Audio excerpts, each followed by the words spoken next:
Alrighty, ladies. What time is it? Ask Ask your Your auntie.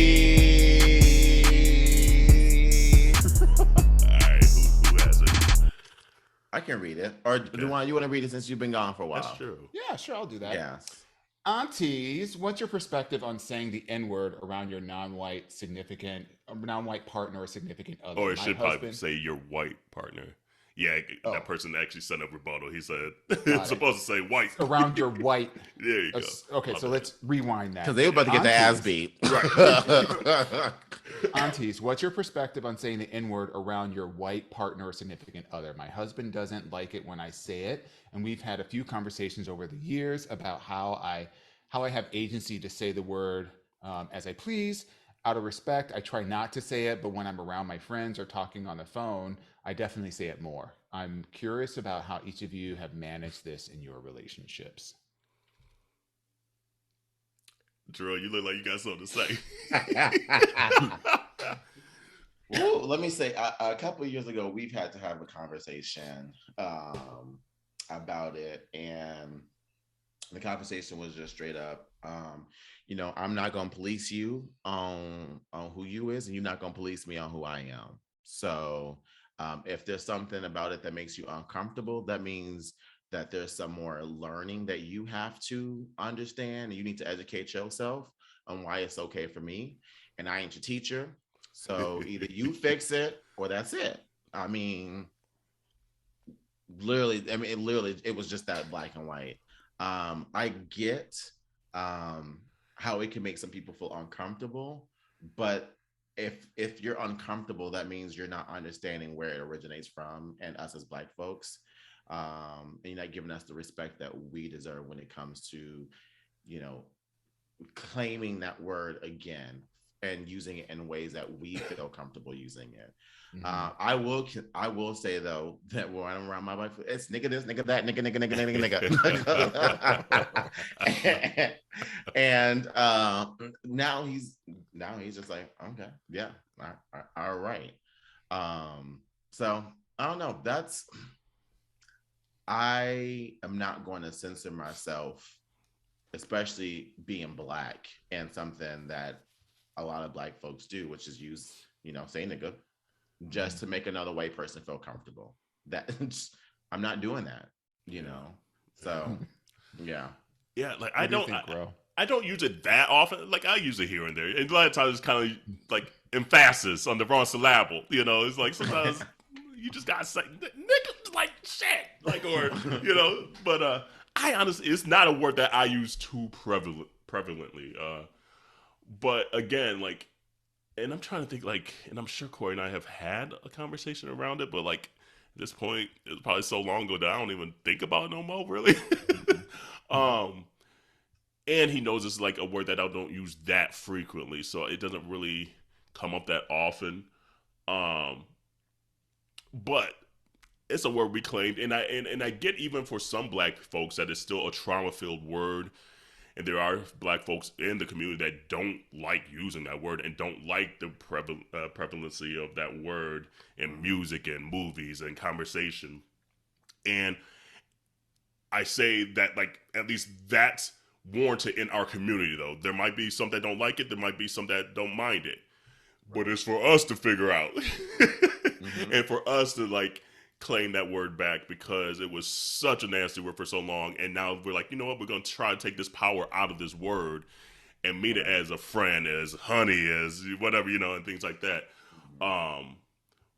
But if your significant other doesn't feel comfortable while you use it with your black friends, that's something they need to figure out why they feel that uncomfortable. And maybe it might be because it's a good thing that they're like, I think I know the power of that word.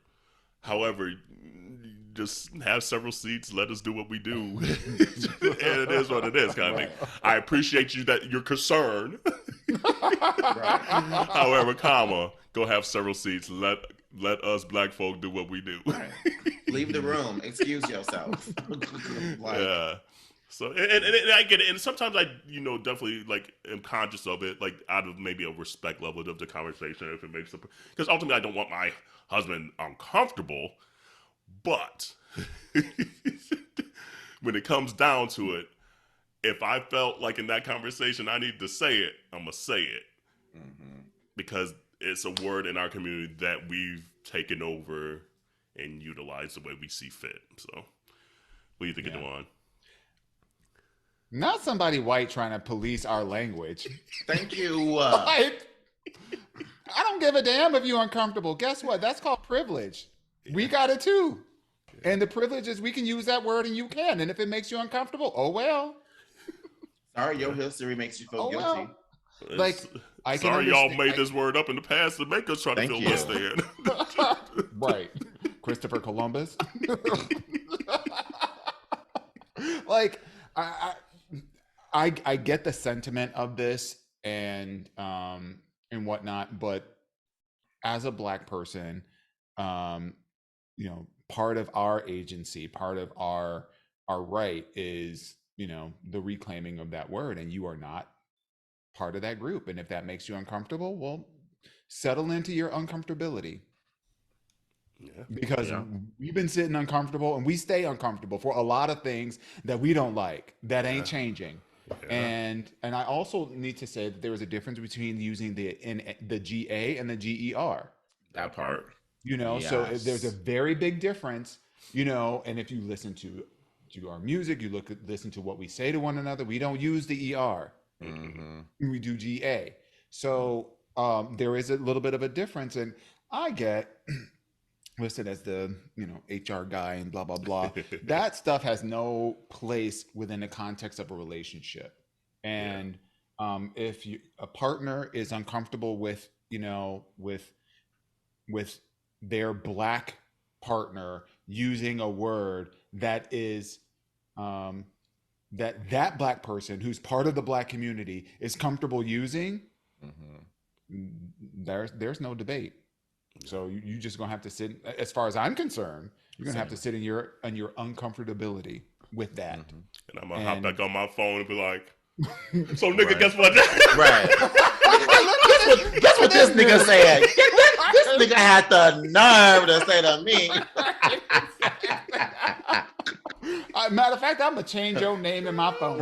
Right. Like, okay. Get out of here with that. Guess what? And like you're not gonna woke awake me.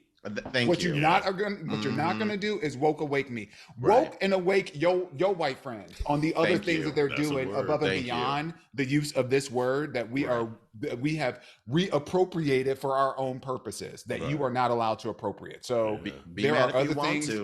There are a whole lot of other things in the world that you can be mad about, but this, don't be spending energy on that. That's a misplacement of a lot of good energy. Right. You mad? Guess what? Now you a nigga too. I'm done with you. You're gonna have to bleep all this shit out. Look, all these clips are gonna be like IG about to be real mad. That nigga gonna be like, what in the shit in the fuck is going on?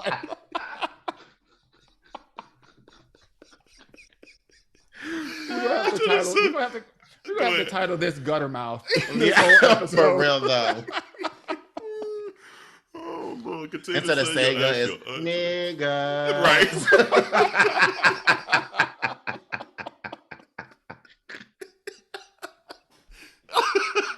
I'm just honestly like in my mind's eye, I'm trying to understand the conversation that must have happened that led up to this kind of a question, because I find it.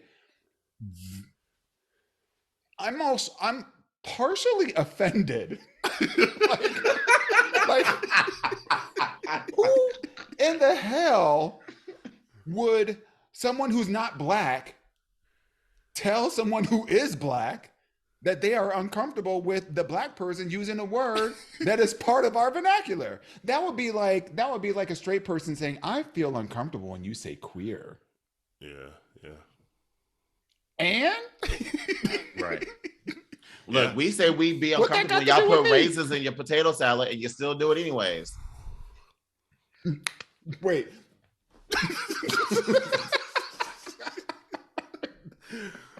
Oh, guys, they're gonna call us racist. They, keyword, gonna call us a racist for that again. Y'all saw that comment? Or continue to see your Ask Yo Aunteas to AY at minorityReport.com or DM us